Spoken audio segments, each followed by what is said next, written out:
Get ready for a great show.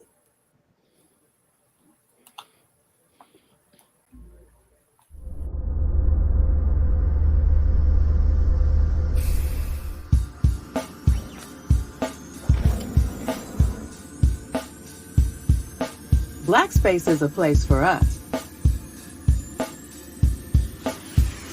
Real people with real issues.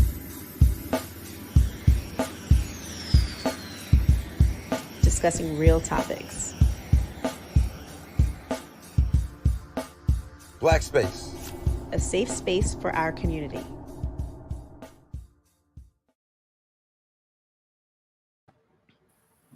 Hello, I'm George Middleton, your host this evening on this podcast episode of Black Space Live.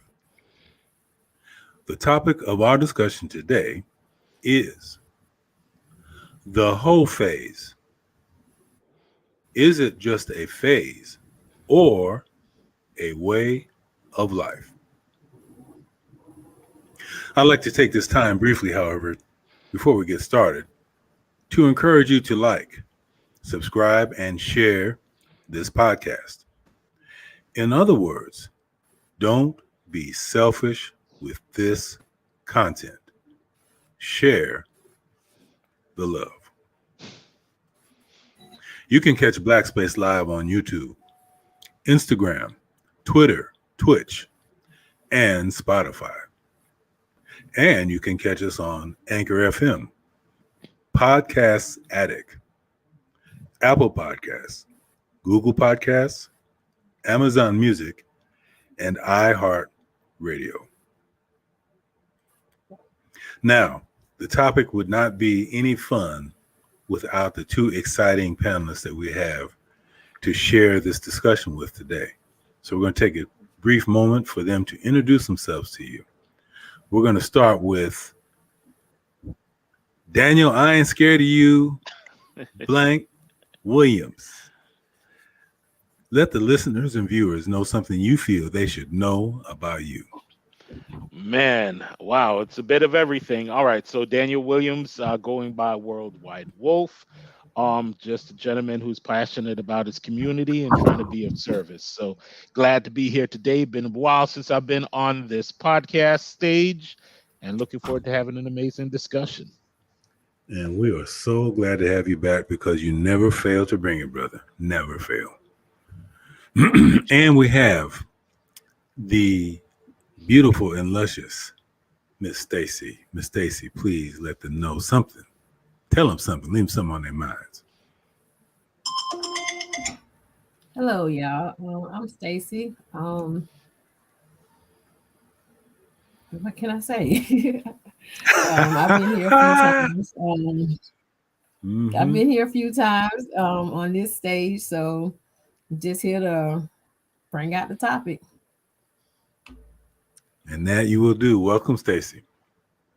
Welcome. Thank you.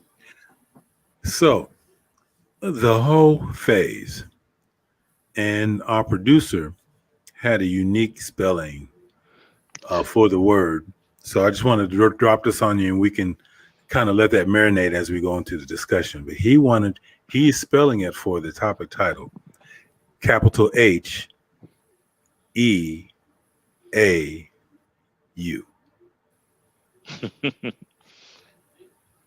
He's French now.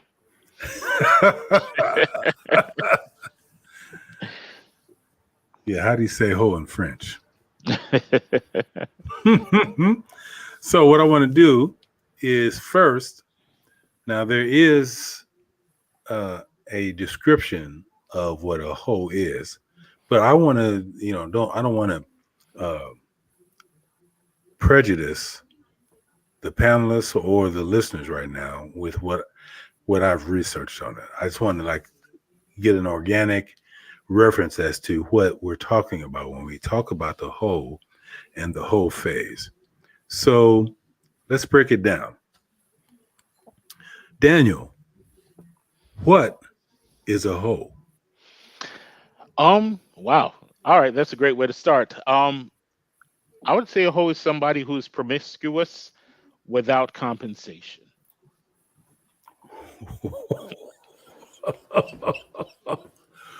Wow. If that's not a t-shirt.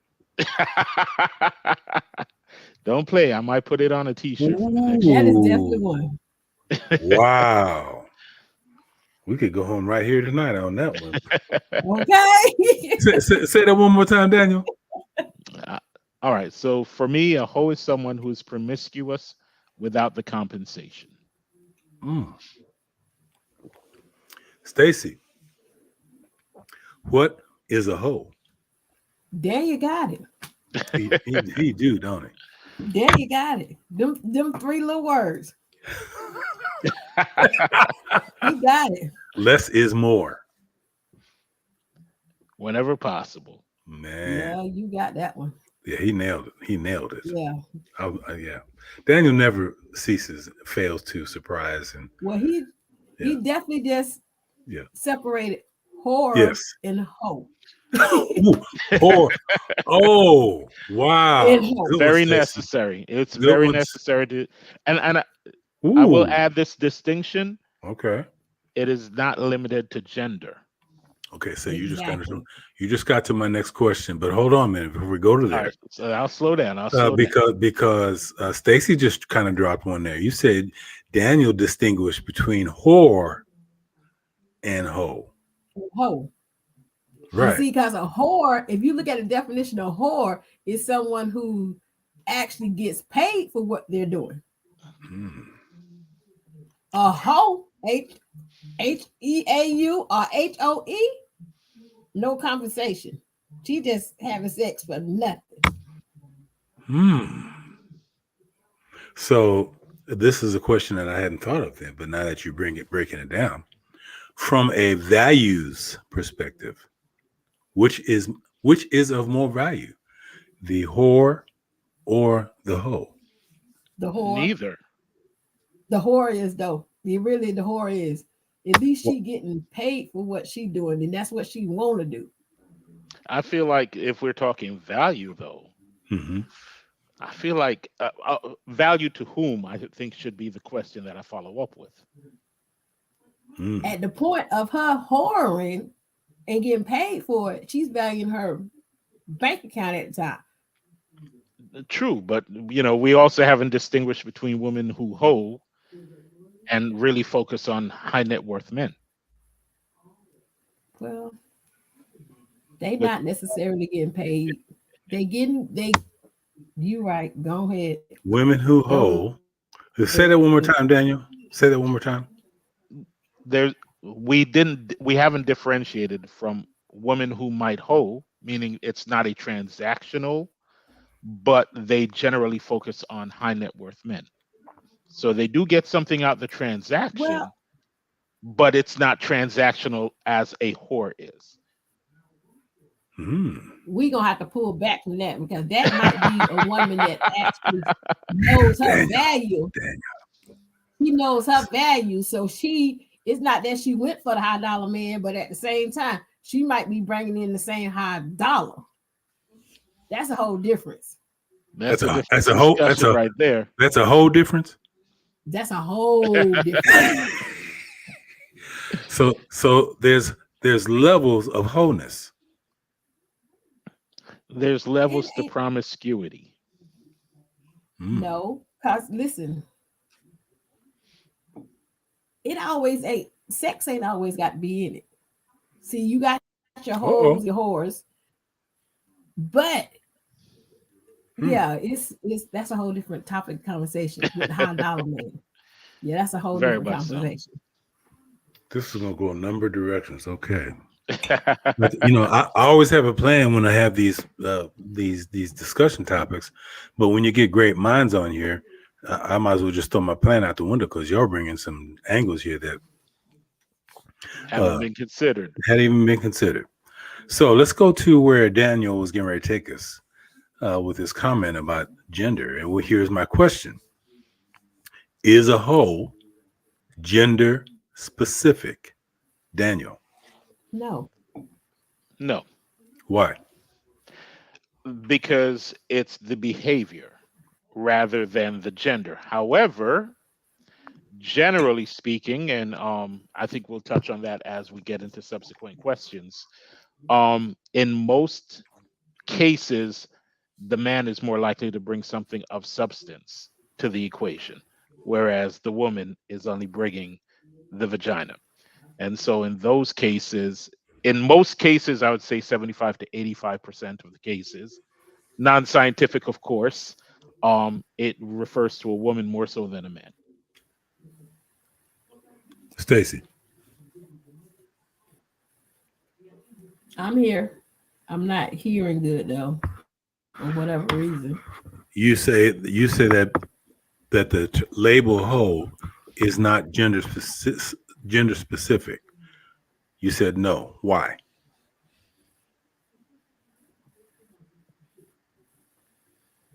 I say no because most men are more bigger holes than women is. Because like literally, they have sex with any and everybody. Well, a lot of them do. A lot of them do. Got it, but babies. So let me ask So you. they're not getting paid for it, but they get some babies and they getting child support. Then how did this term "hoe"? Because let's be real, y'all. Men are typically, as Daniel said earlier, typically not referred to as hoes. How did hoe get to be? Who, men?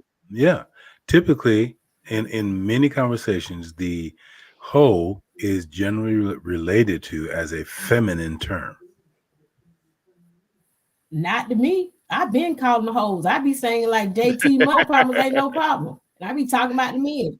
I don't mess with women, so I be talking about the men. But you are aware that in terms of a societal perspective, hoe is generally perceived in a feminine association. How did that happen?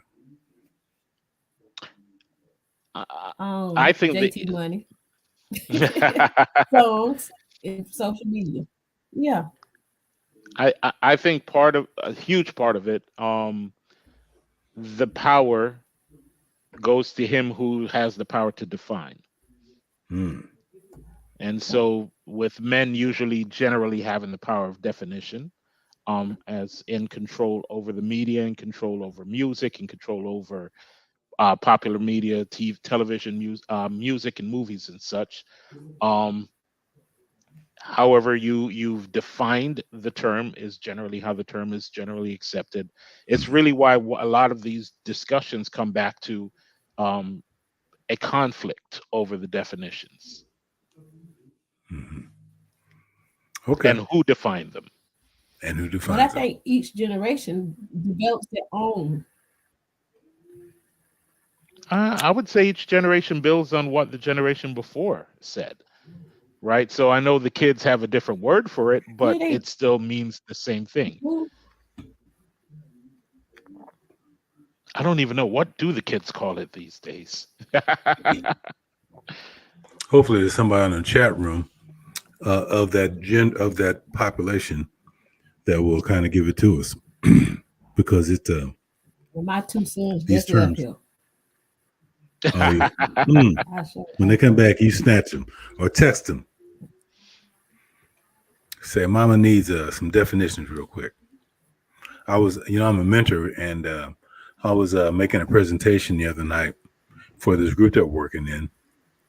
It was the first class, and I said, one thing we're going to do here, y'all, is we're going to keep it 100. And when I said that, I looked at them, and I could tell that they were blank stares. I said, y'all must not say keep it 100 no more. What are y'all saying? And their new term for keeping it real, keeping it 100 is keeping it buck. Keep it a buck. Keeping it buck. Keep it a buck. So the game changes as much as it stays the same. Yep. All right, so let me read from the Urban Dictionary what the hoe phase is. Hoe phase, spelled differently from our producer's spelling, HOE, defines this as a phase in your life that occurs frequently when you are fine with exploring promiscuous activities and connecting with random people. These activities do not always end in sex, but can lead to it. Growing just as popular as sexual liberation, sexual identity orientation, the whole phase typically occurs before you get into a serious relationship. For many people, this is the time in their life when they get to explore, find what they like, who they like, and figure out how these greatly help in defining their choice of partner. What does the whole phase entail? While some people argue that this phase, as described, is simply an excuse for immorality, for some other people, this is the time to embrace freedom and adventure before spending the rest of their lives with one person. Another detail the latter group points out is that the idea that you sleep with a lot of people during your whole phase can be misleading. Some people prefer to take out this time to meet and date as many people as they can to explore their options. In some cases, not having sexual relationships with them. So rather than generalizing, it seems fair to agree with the Urban Dictionary's description that these interactions do not usually end up in sex, but that's not to say that it doesn't lead to it. So I saw a lot of parallels in this description and the things that you all said. How does this Urban Dictionary's perspective strike you? Anybody?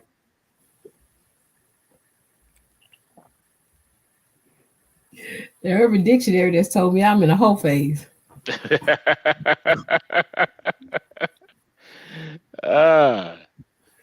to elaborate? You care to elaborate on that, Stacey? How are you currently? I'm like, this is good. Conversation. Like literally, I've talked to coming, you know what I'm saying, coming out of a 5-year marriage, going separated, divorcing. I've talked to people. No, it didn't lead up to sex, but I've talked to multiple people. I've dated multiple people. So yeah. Daniel? I find that particular definition to be disingenuous. Okay. I think they tried to make a parallel between casual dating for the purposes of trying to find a specific partner and separate that from being sexually promiscuous. In adult experience, nobody calls somebody who might date several people but is not sexually active with any of them a hoe. Agreed. Whereas if you decide, I'm going to go out on Friday night, I'm going to meet somebody, take them home, and I might go out Saturday night and I might meet someone different and take them home. Well, yes, that would be someone that's considered a whole phase. Agreed. So I think it's disingenuous to add that little asterisk and try to lump the two things in, because in my experience, I've never heard someone call someone who might be casually dating, like, you're not a hoe because you go to dinner with different people throughout the course of a week if it doesn't lead to sexual activity, right? So really the differentiation between dating to meet multiple people and hoe phase is the sexual activity, and to try to lump them together as one definition sounds disingenuous to me. And I think most people might read that definition and say, that's not what I believe, what I've understood the whole phase to be in my experience. So Daniel, to paraphrase the young generation, what you're doing is keeping it buck. Absolutely. Also,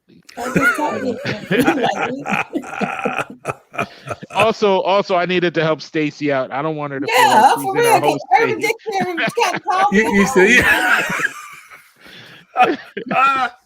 and it's funny, right? Yeah. It's funny because they started talking about the promiscuity and then they tried to clean it up and remove the promiscuity. But if you remove the promiscuity, All you are is a single woman checking out her options. If you add in the promiscuity, then that's a whole phase. Love it. Boy, you can't get nothing past y'all two. You ain't gonna no, you gotta get an extra. Oh. We're not gonna let the Urban Dictionary call you a We're host. gonna let them treat you like that. No. Not at all. Okay. Not at all. I got your back right now. All right, so Heau to include the promiscuity, because that's what we're talking about. We're not talking about serial dating. We're not talking about that. Age range. What age range would you give this phase?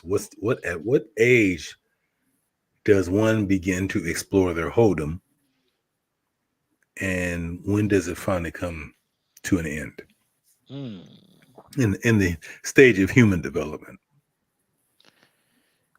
I think it go across the board from what it depends. Because I know like can being around a some 50 girls. can a 52-year-old be a hoe? Yes. Yeah. They can these days. And sometimes they are the biggest ones. I mean, there's so much that goes into answering that question, right? Okay. Right now, 50% of marriages end in divorce. And it's probably higher because that included baby boomers who didn't get divorces at as high rates. If we were to look just at women of African descent, only 34% of them have ever been married. Okay. Meaning that over 60% of women of African descent have never even been married. So you have women that will probably have a whole phase each time they get out of a serious relationship or out of a marriage, present company accepted, of course. But there tends to be that feeling that we're missing out on something while we're in the relationship, and then trying to exercise some of those options when they leave the relationship. It can start in the 20s, but over experience. So if a woman is in a serious relationship in her 20s and gets out of that relationship early in her 30s, she'll probably spend 3 or 4 years just not being in a serious relationship. If she gets into another one in her 30s, she'll probably be back on the market in her late 30s, early 40s. And generally speaking, each time you come back on the market, the options aren't the things that you want are difficult to find in one partner each time you come back on the market. So the partner that you found at 25 has more of those things that they check off that are important to you at 25 than the partner that you find at 35. Oh my God. And more so than the partner that you find at 45. Oh my God, Daniel. Which means you need multiple partners to try to make up that one complete. That one complete. You just answered a lot of questions right there. My bad. I'll slow down. No. Not questions regarding this podcast, but questions regarding people's life experiences with relationships and the experience from your first to where you end up at. You just, man. He's speaking for men because, like, I literally hit each one of them phases, and like literally each one of my phases, though, instead of me dating, I went back to school. Each one of them, I elevated at each one of them phases. Okay. I wasn't trying to date. I wasn't trying to. I elevated. You're trying to change the pool that you're involved in. Yeah. Okay, so maybe he is speaking for men, because I definitely resonated with Daniel's breakdown on that. There is something that gets left out of this, though, and it's something that's an important thing to note, is there are a lot of women who have dealt with sexual trauma when they were younger. And so there are times where that also manifests itself as they're getting a little bit older. Unresolved trauma generally shows up as certain behaviors. Yes. And there are sadly a lot of young women in our communities that have dealt with those traumas, and you see the behaviors that come out as a result of it. Well said. Also, we have managed to somehow pass off societal sexual liberation as a thing to be lauded. Um, and it's led to a generation of individuals that understand how to have great sex, but don't understand how to have great relationships. What are you doing, man? It'll be so true. I'm getting ready to pass the host mic to Daniel. Dan, you messed me up tonight. You messed me up tonight, brother. No, I talk to a lot of people, men and women, and you learn a lot when you sit down and you listen to women's complaints. But then you listen to their behaviors, and sometimes their behaviors are the cause of the complaints that they have.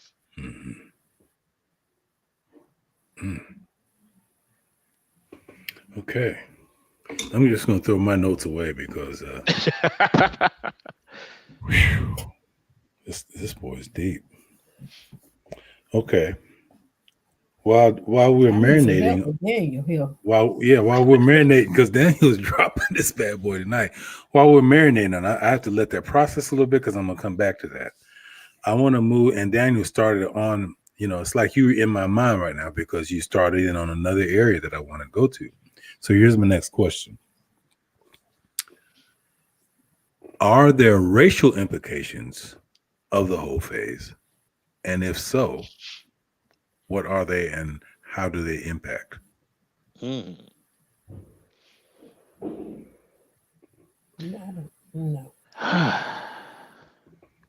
No. For first of all, the definition came from the quote unquote Urban Dictionary. It's terminology we use, right? It's terminology we use that's different than terminology that's used in general society. The King's English. That is correct. So there is that for consideration. But there's so many other parts that go into that, right? We talk back once again, 50% of divorces, of marriages end in divorce. 75 to 80% of divorces are generally initiated by the woman.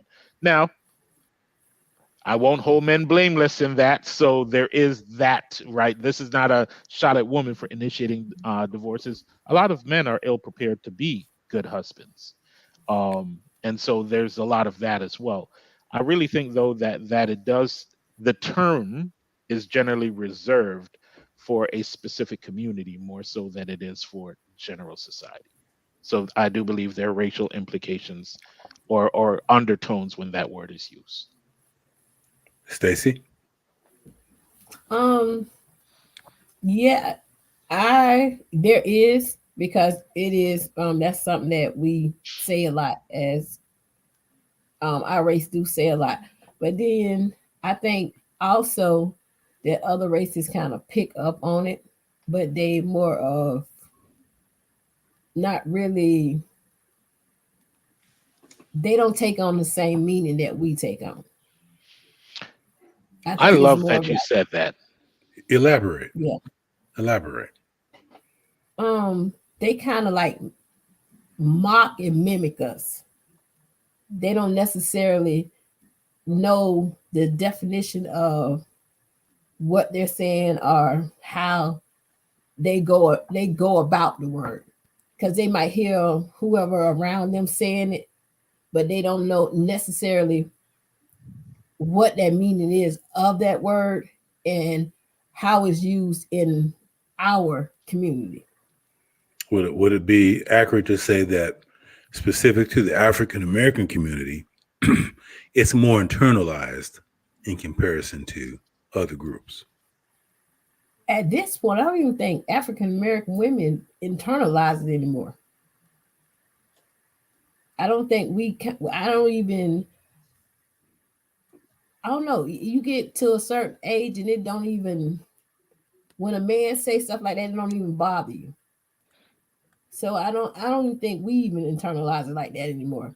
It's just like right now, sometimes I think it's just a word. So I don't know. It's not really. We just got to the point where we just got. If a quote unquote black woman says "ho," compared to a quote unquote white woman, says Heau. Who says it better?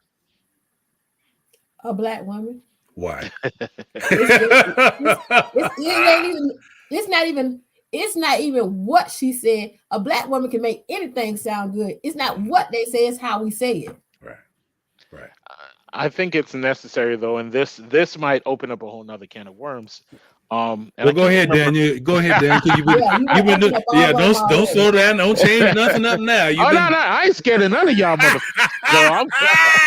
I came here to speak my piece. That's it, no. brother. I can't remember who said it, but they basically said that Black culture is ultimately youth culture. It's ultimately counterculture, right? So whenever something generally starts, so youth culture largely is based on and built on whatever comes out of our communities. So I think a lot of the times when it's said, it's kind of like the difference between somebody with dreads speaking English, Ebonics, rather than speaking Chinese, right? One of them is your native tongue. The other one is something that you've learned along the way. And I think that sometimes when certain terminology makes it out of our community to the broader masses, it makes it difficult. You hear the word, but it sounds foreign on their tongue. Right. So back to what Stacy was saying, and it gets, now we're talking about being tied to microaggressions, right? Both you and I, George, have probably had where people from other cultures, instead of shaking your hand like a grown man in a business setting, they want to give you dap, right? No, I give my boys dap when I play basketball. Yeah. When I do business, I shake a hand because I understand I understand that I'm not trying to let you get too familiar with me, right? But it's certain ways that they approach us, trying to be adjacent to our culture, because our culture generally is the arbiter of cool, music, culture, all of that is largely we dictate what youth culture is. Our culture becomes youth culture, and I think we see a lot of that kind of also bleed into language and terminology. Love it. Well said. Yeah, that's an interesting way of looking at it.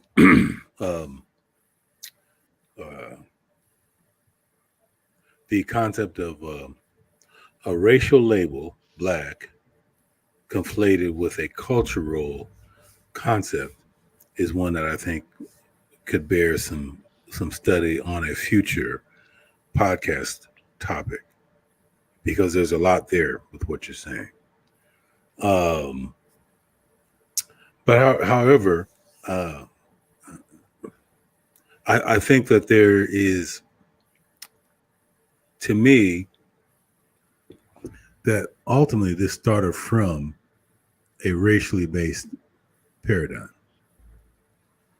If, as the young people say, I want to keep it buck,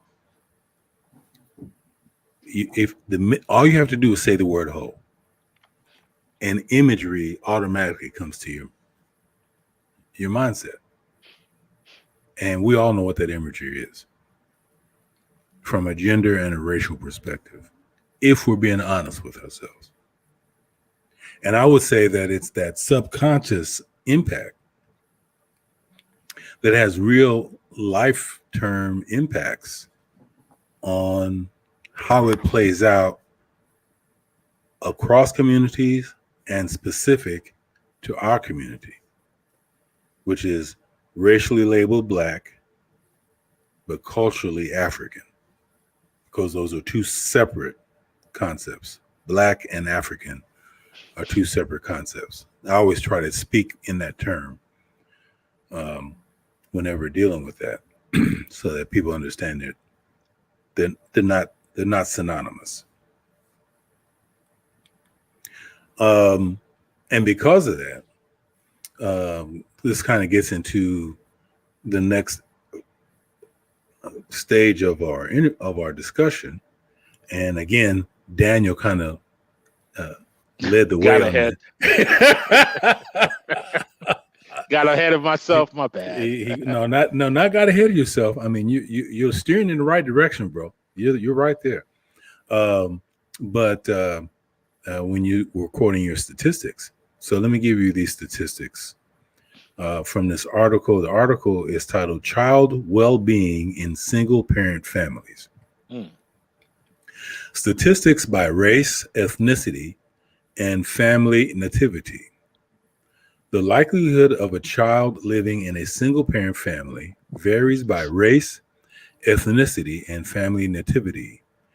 Data from 2019 indicates that Black and American Indian kids are most likely to live in a single-parent family.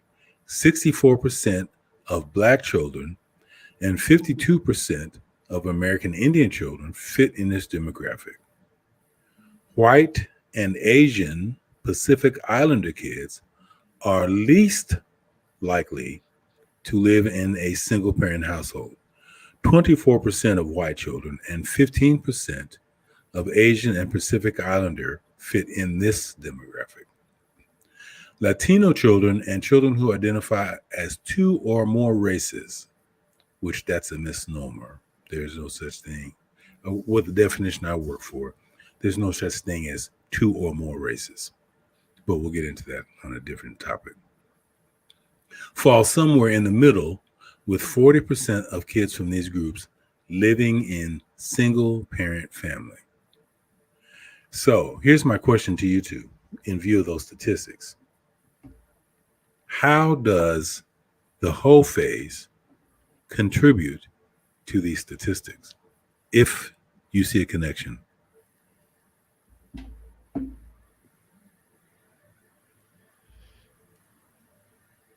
Man, that's a lot to unpack. I'll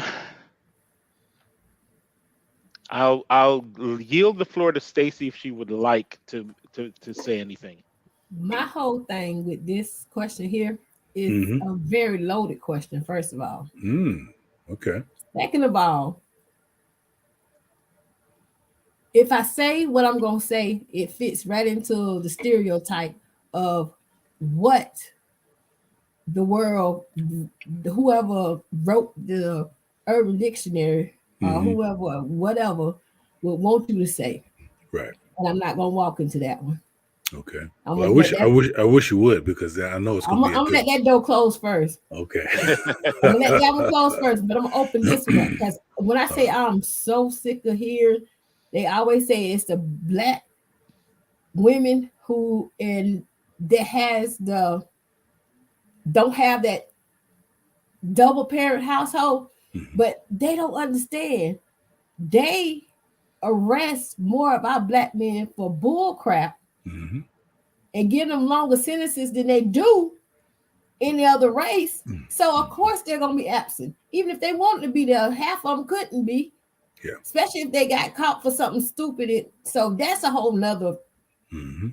So that's what I'm just sick of that demographic. That it makes me mad every time I hear it. And second, what they want you to say is because, okay, the whole phase is they feel like, okay, Black men have this whole phase. They always say the Black man is the biggest hoe ever. And as women, we have said that too. And then they say, okay, when they're thinking the Black woman is a hoe. So that means she's screwing everybody and getting multiple baby daddies and having all these kids. So that's why they're saying, okay, because she's not keeping anybody, or he's not trying to keep anybody. That's what they want us to put out there. And that's what I don't want to put out there. So you raised some really legitimate and very powerful observations. The systemic impact on the African American family and the natural behavior of males, regardless of racial or cultural origination, the natural behavior of males, especially in an American culture, in American society, where men are lauded for certain behaviors, and those very same behaviors by women are not so respectfully looked at or perceived. However, even in view of those systemic factors, are you saying that the whole phase, purely in an isolated environment, does not have any contribution or impact on the family unit in our No, community? it doesn't. Okay, got you. No, because if that's the case, white men do it too. But most white men, what they do is they stay with the woman. They go through their whole phase. Whichever one they get pregnant, they stay with them. Have 2 or 3 more children with them. More than likely, when they want to get out of the relationship, they go kill the whole family and try to get out for it like that. Who's the guy that was online? He was online looking up on how to dispose of a body, how to chop up a body. Instead of leaving, he want to go kill her. And I shouldn't be laughing because it's tragic. It's not funny, but it is. It is tragic, but that's the difference between black men. Black men just ain't gonna, either they're not gonna accept the responsibility or they're gonna walk away from the responsibility. White men take on the responsibility. When they get tired of it, they want to get rid of it the wrong way instead of just walking away. If you look at the statistics of that, how many, like really, you these people lately, it's been black men too. They killing these women because they don't want to be with them. Well, now that you mention that, the gentleman I'm speaking of, and I should Google his name up real quick, but the gentleman I'm speaking of, he was also online Googling how long does it take for insurance to pay on the death of a loved one. Yeah. So in their community, they are typically more likely to have insurance. It's usually an economic factor more so than our community. What would you say to that? Yeah, and a mistress that they trying to take care of, and a bigger insurance policy on the person they don't want. Mm-hmm. Daniel, I hear your wheels turning over there, brother. It's a lot to unpack, right? Yes. So I'll start off by saying this. It's a difference between correlation and causation. Okay. Right. I do disagree. I do believe that there is a statistically significant amount of women that did get, do have children from their whole phase.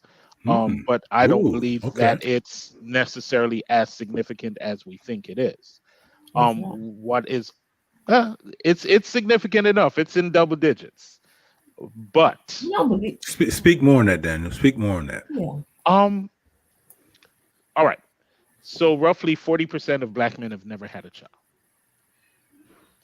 Roughly 20% of black men have multiple children, likely with multiple partners. Some do have where they have the same baby mother, either multiple children with that one mother, or they were married and had children in wedlock. But there's a significant amount of black men who haven't gotten married, haven't had children, being balanced out by some black men who've had multiple children with multiple women. And what that speaks to me of is there's a certain decision-making process where these men are being chosen by women who know that they have children, who know that they may or may not be responsible fathers, and for some reason getting caught up in having children with them as well. And I think that plays a role in this, because the issue is really not ultimately, it's not about having children or not. And there's something about these statistics that always throw me off that I don't love, but it's not about having children or not. It's about what that translates into from an economic standpoint. And also what it translates into, back to Stacey's point earlier about who ends up in prison, right? Statistically, coming from a 2-parent household, having 2 parents in the household, significantly reduces the opportunity or the potential of going and ending up within the system. But statistically, children that come from single father homes perform at about the rate of children that come from two-parent homes. So there's a element of the poverty, not necessarily the behavior, but of the poverty that leads to the criminality, right? And I don't think we can divorce any of that from systemic issues that are built into the system, right? Because you don't want certain traits of leadership and of accountability to have a chance to develop from generation to generation, because then that leads to stronger communities, especially in communities that you want to remain marginalized, especially in communities where you want to remain as the woman as the leaders. And we see that in a lot of our social movements, and the men kind of in the background. And this actually has started, this was put into place. I mean, if we're really being frank about it, after the civil rights movement, we've seen significantly where the leaders of the civil rights movement were largely men, supported significantly by our women. And today, most of the voices at the forefront on the microphone are largely women, and the men are largely lost and absent in the fight. So I don't think you can divorce the two. I don't believe there's enough data to prove causation. There is a correlation. The two are closely tracked, but you can't necessarily say that one causes the other. So let me ask you this question, Daniel. Who benefits more from the whole phase? With this particular population, I'm going to give you the choice between the racially black male or the racially white male. Oh, significantly the racially white male, the European. How so? The biggest reason speaks back to what Stacy says, and honestly, she said something, but it there's another portion to it that doesn't ever get discussed, which is the fact that white abortions actually significantly outpace black abortions, but they're not. Oh yeah, that's a fact. Whoa. But they're not coded as abortions; they're coded as outpatient procedures. What? No, I did So not know this. how it's coded then skews the ultimate statistics. Are you kidding me? Recorded. And let me tell you what, that's the reason why abortion was banned, so that they wouldn't wipe out the white community. It's not for black people, because black people barely got abortions. White people always did. That's why they banned them, because them people knew their population was going to be washed out. Oh my God. You're blowing my mind. So by 2040, statistically, the European is forecasted to be a statistical minority in this country. Yes. Under 50%, largely because of falling birth rates, intermarriage, and higher death rates actually to the men. The men are dying in middle age at higher rates. Depression, suicide are the leading causes, more so than health issues. So you're starting to see where you're not replenishing at the level. Every couple needs 2 children, 2.5 technically children, to replenish when they pass on.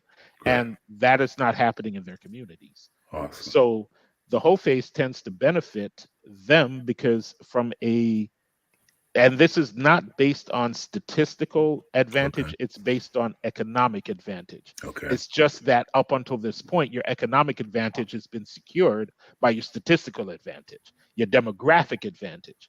Now they're trying to find ways to fight to maintain their economic advantage. While they're at a statistical disadvantage. And so that's why you're starting to see this rush to pull the ladder up, because as we're starting to gain access to a lot of the tools that they've historically had access to, you're really starting to see the systems change much quicker than they have in the past. So statistically, it benefits them.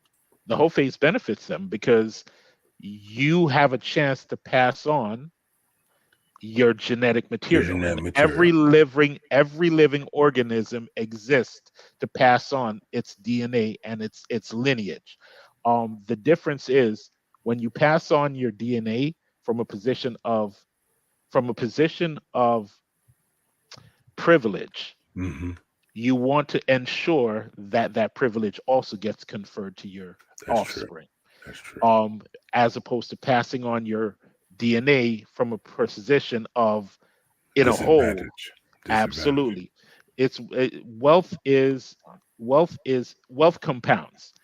Habits compound. Yes. If you put people in a position to have bad habits and no wealth, negative wealth even, because at the same time this shift is supposed to happen, economically by 2053, The quote wealth unquote, per, yes, is supposed to go not just to zero but to negative. to So negative. at the Wow. same time you gain demographic advantage, you actually lose economic advantage. Break it down, Daniel. So Daniel. when you're looking at who benefits, it Yes. ultimately the ability to pass on your DNA and to not just pass on your DNA, but to ensure privilege for your offspring absolutely benefits you more so than it does somebody who's in a position of being marginalized. Wow. Stacy, Yes, sir. your thoughts? I was gonna ask him like I know he was talking about the whole phase in the beginning, as far as I don't forgot. We don't went through so much already. I forget. Oh, he didn't drop it. Daniel done just Yeah. Daniel, And I was Daniel listening came to up. the show. Daniel came on here acting a fool tonight. Had a lot of time to think, man. Had a lot of time to think. Wow. Go ahead, Stacy.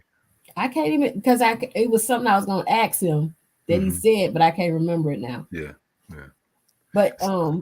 I totally agree because like with as far as the Europeans, as they don't want to lose any of the status that they have.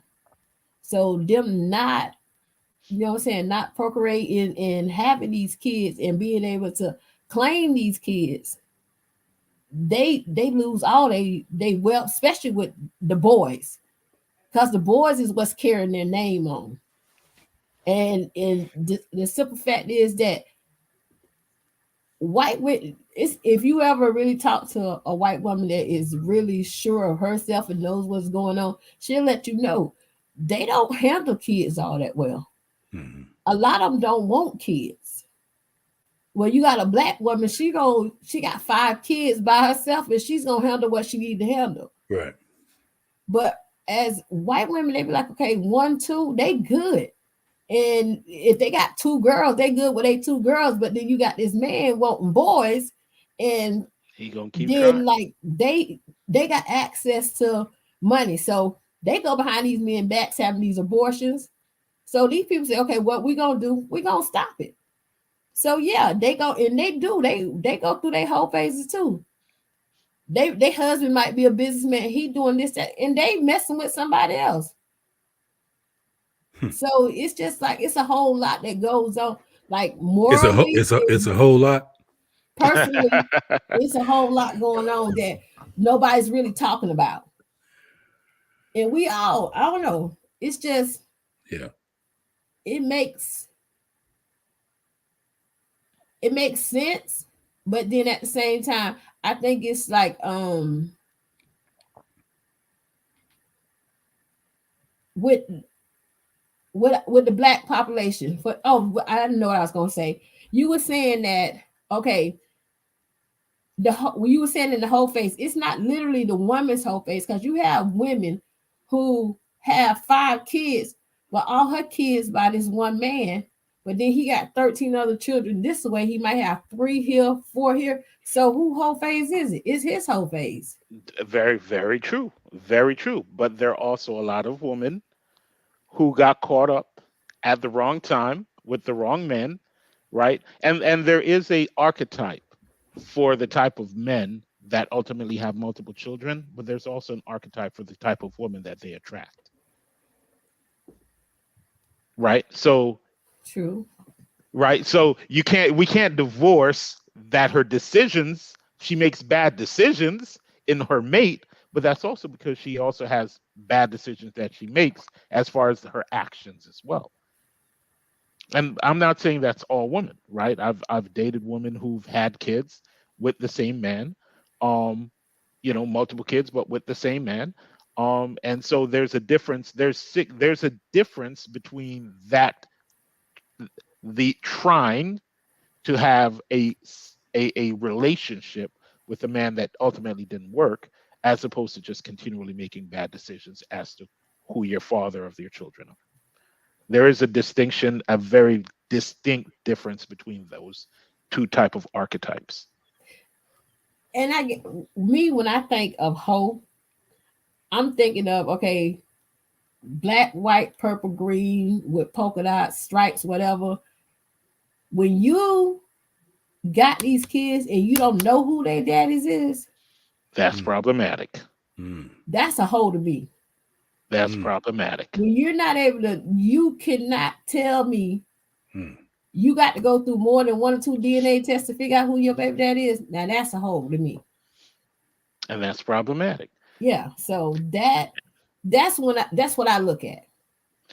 And I gotta say, because I don't know how much time we have left, but I do have to say that part of it is also, it has gone from being a whole phase to being a whole subculture, right? True. The fact that it's easy to get both contraceptives, but also ways to kind of prevent if something does happen without contraceptives, has led to what they're calling sexual liberation, right? And just because you change the name of it, right? But they call it women's empowerment, but it's women's empowerment being led by the vagina, which to me is not really empowerment. But it sounds good to say, and men are happy because we're like, okay, women want to be promiscuous too, fine by us, right? But it ultimately has become this subculture that is largely then supported and encouraged by popular culture.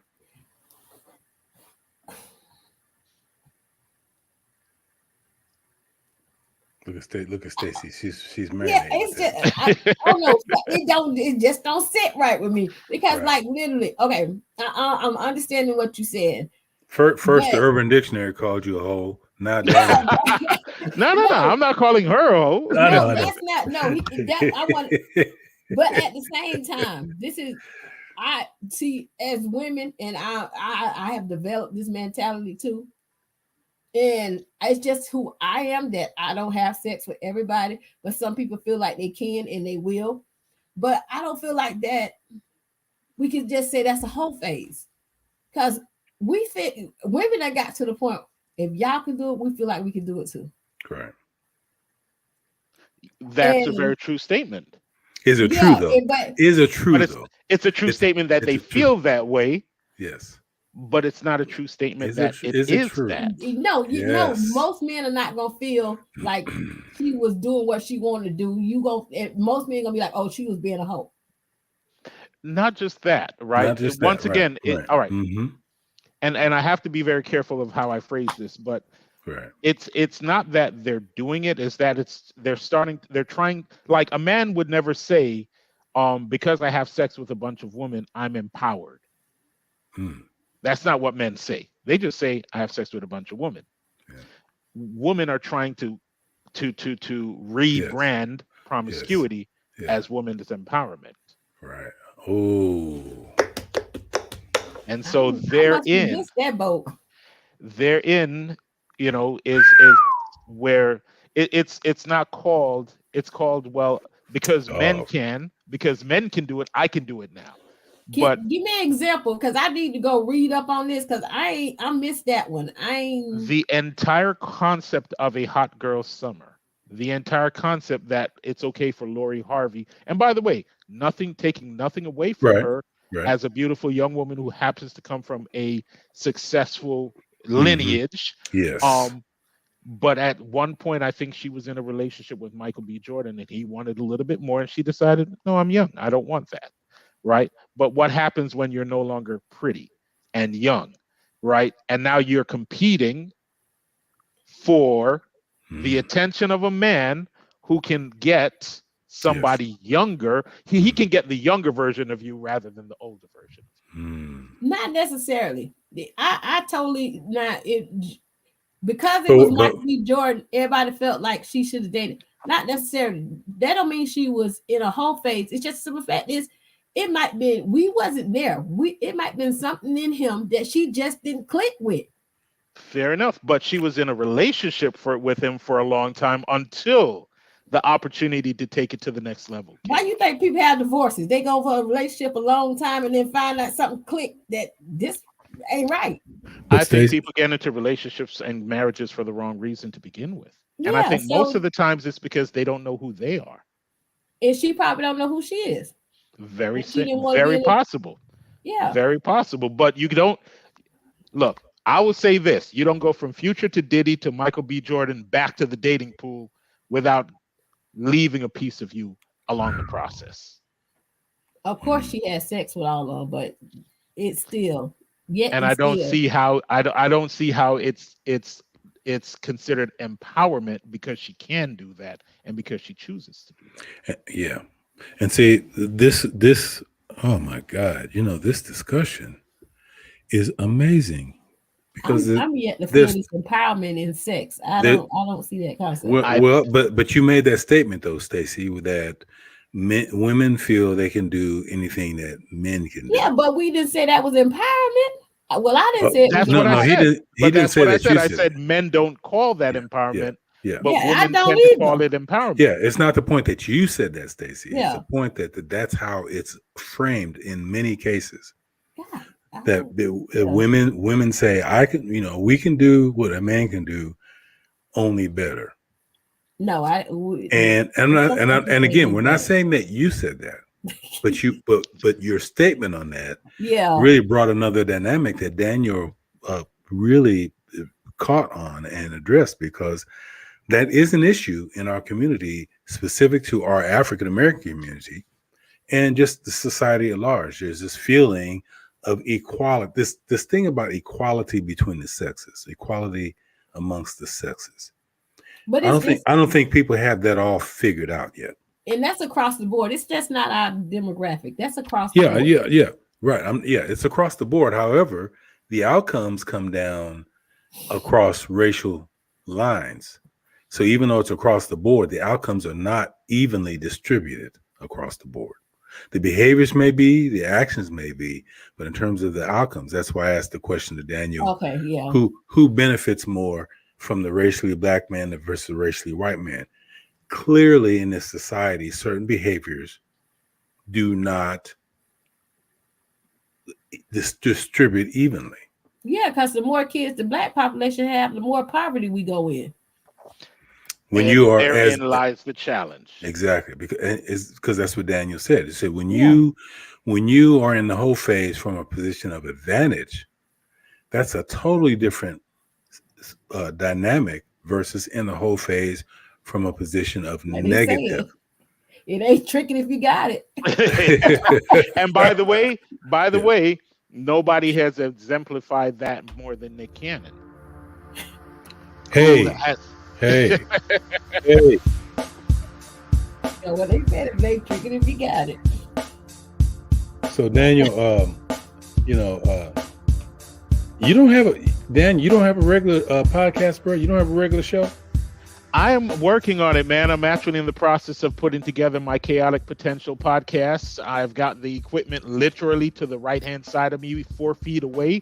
I just have to connect everything. So that will be coming before the month is out, but that will focus more on personal development and really just discovering your passion, your purpose, and your value to society. So look out for that coming out soon. Get out my brain. Speak that. Say that title one more time, Daniel. The title of the podcast is going to be Chaotic Potential, Unleashing Your Apex Within. Daniel, dude, your knowledge base is just. I have no words. If I'm going to be on a microphone with you, man, I know I've got to carry my own weight. You carried mine too, bro. That's all that is. That's all that is. Also, I think it's necessary to spend a lot of time researching, because if we think that this condition that we're in is happenstance and it's just bad behaviors. Yes. There are internal aspects of it, but there are also external aspects of it, and it's not by happenstance that some of the hottest records in the world promote both hypergamy as well as misogyny. And so you don't hear artists speak about healthy relationships and healing from trauma. That's not popular music. And not because artists don't make those music, but because it's not profitable for the status quo. And so you've got to understand that what we're dealing with is systemic, not individual. The whole phase, the whole culture, the whole subculture is just one aspect of that. If you can make people who are sexually mature but emotionally immature, then you ultimately get people that aren't going to be able to grow in healthy relationships. Yeah, and then they don't cultivate at all. They don't do nothing. And not just that, they don't pass healthy behaviors on to the next generation. And so what we've started doing is we've started really cultivating unhealthy behaviors and dysfunction. And so when we talk about these discussions, for me, it comes back to not just understanding what the issues can be and are, right? And it's interesting because all of these artists, these female artists, ultimately end up in long-term relationships, right? Cardi B, is married with a child, right? Like, how do you reconcile? Right. Singing about a wet, yes. So it's an understanding that the messaging is very different than the reality for even the artist. And if we don't recognize that there's an effort to encourage unhealthy behaviors, we fall right into the trap and continue to perpetuate those cycles. But I can say that this generation, because like my boys are 17, 16, so a lot of their friends are around. They actually have talked about that and listening to the songs and have said, well, you know what I'm saying? She sing about this, but how is her old man feeling rocking stuff when he has a daughter? So this is the kind of conversations that my boys have. But like I say, they listen to me also. And therein lies the difference. And I will ask this question, right? Because you did mention, right, being in the process of separating. Is their father involved in their lives? Oh, no. He actually, the guy that I'm divorcing is not their father. My kids don't know their father at all. They have not. My middle child has never seen his dad. But literally, he has all his mannerisms look just like him, just everything. So it's just like amazing. Yeah, that's a story. That's important. These are important dynamics because all of these, in some way, are tangentially related to this phase of development called the Heau phase. So I want to close this up. Daniel, your last comment was very relevant because the producer and I were having this exact discussion about the lack of randomness in this behavior. This is not a random occurrence. These conditions have been intentionally cultivated. And so we need to explore that dynamic even further. But Daniel hit the nail right on the head on that. Some takeaways. I'm going to end this period with some takeaways. I think that we've learned that the Heau phase is not necessarily gender specific. We've learned that the Heau phase is really not peculiar to any peculiar population.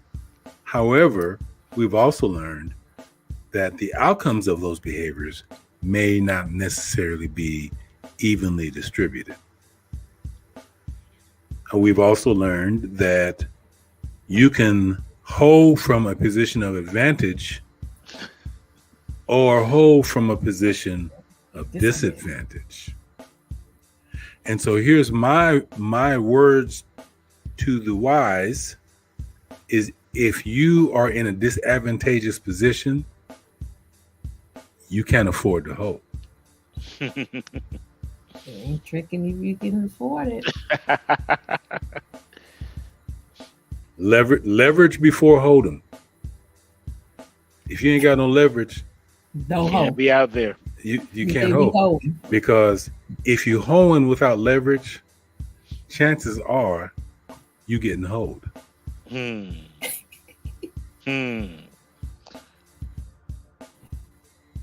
Is that a t-shirt? Front and back. Front and back. We got to come back and do Daniel. Damn, Daniel. Glad to be back. You know what we didn't touch on? What we didn't Talk touch to on? me. What? Heartbreak. Heartbreak make hoes too. Oh, that's the next. That's part two. That's part 2 right there. That's part 2 right there. Oh, Yeah, From heartbreak to whole phase. Yeah. That's hard. That's. Yeah. Ooh. Ah, woo. I can't believe I left that on the table. Stacy with the mic drop to end it all. To drop to end it all. We'll leave it on that note. Hey, Daniel, I ain't scared of you At all. None of y'all. in parentheses. I'm scared of you, but I ain't scared of you no more. In parentheses, Bernie Mac expletive Williams. Man, you have been awesome. Thank you. Stacy, the queen, who keeps it buck. I tried. You sure do. You two have been great. Thank you. For you listeners and viewers, please put your comments in the section because we do communicate to our comments after the show. Thanks for hanging out there. I'm George Middleton. Have a great week. And until the next time we meet, we'll see you in the black space.